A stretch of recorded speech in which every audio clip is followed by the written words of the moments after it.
تو ہمارے لیے وہ سب کچھ ہو جائے گا۔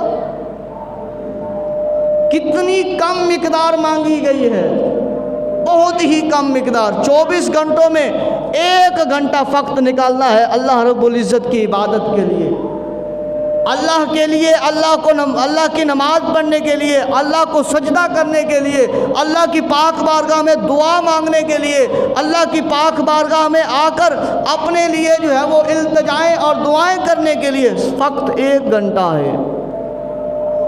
ہمیں 23 گھنٹے دیے گئے ہیں۔ اے بندہ خدا، 23 گھنٹے تیرے پاس ہیں، 1 نہیں 23 گھنٹے تیرے پاس ہیں۔ اب 23 گھنٹوں میں تو نے کیا کرنا ہے؟ مال کو پانی بھی پلا، ان کو چارہ بھی کھلا، خود بھی کھا، پہن بھی صحیح، نہا بھی صحیح، سو بھی صحیح، آرام بھی کر، کما بھی صحیح، بچوں کو کھلا بھی صحیح۔ یہ تیرے لیے 23 گھنٹے ہیں، لیکن اے بندے اس 24 گھنٹوں میں 23 گھنٹے تیری ذات کے لیے ہے، 1 گھنٹہ میری ذات کے لیے ہے۔ اب بتا، 23 گھنٹے استعمال کرنے کے باوجود 1 گھنٹہ جو ہے فقط اللہ کی عبادت کا کیا ہم کرتے ہیں؟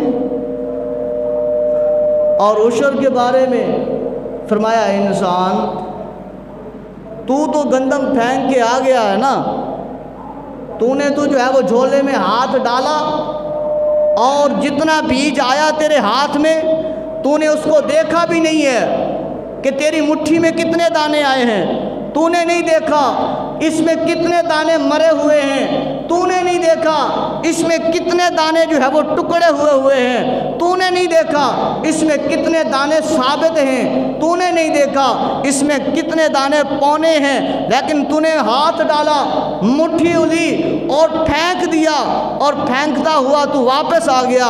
انسان فرشتوں کو بھیج کر، میں نے فرشتوں کو حکم دیا ہے، فرشتوں یہ میرا بندہ ہے، یہ زمین پر گندم کو پھینک کے آ گیا ہے، اے میرے فرشتوں اس کے لیے ان دانوں کو سیدھا کر دو، ان دانوں کو سیدھا کر دو۔ 1 دانے کی جگہ کے اوپر 1 سیٹا نہیں، 1 بالی نہیں، 7 بالیاں ہو گئی۔ انسان تو نے 1 گندم کے لیے، 1 کلے کے لیے 1.5 من گندم لگائی، پر اس کلے سے تجھے 60 من عطا کرنے والا کون ہے؟ وہ خدا ہے، وہ خدا ہے۔ اگر یہ کوئی کہے کہ نہیں یہ میری ذاتی کوشش ہے، اس کو میں نے کھاد دی ہے، میں نے وقت پر پانی لگایا ہے، میں نے سپرے کی ہے، یہ میں نے کیا ہے، میں نے یہ کیا ہے، میں کہوں گا یہ تیری بھول ہے کہ یہ قرآن کا اصول بتا رہا ہے انسان تیرے بس میں کچھ نہیں ہے، تو پیدا ہوا ہے ننگا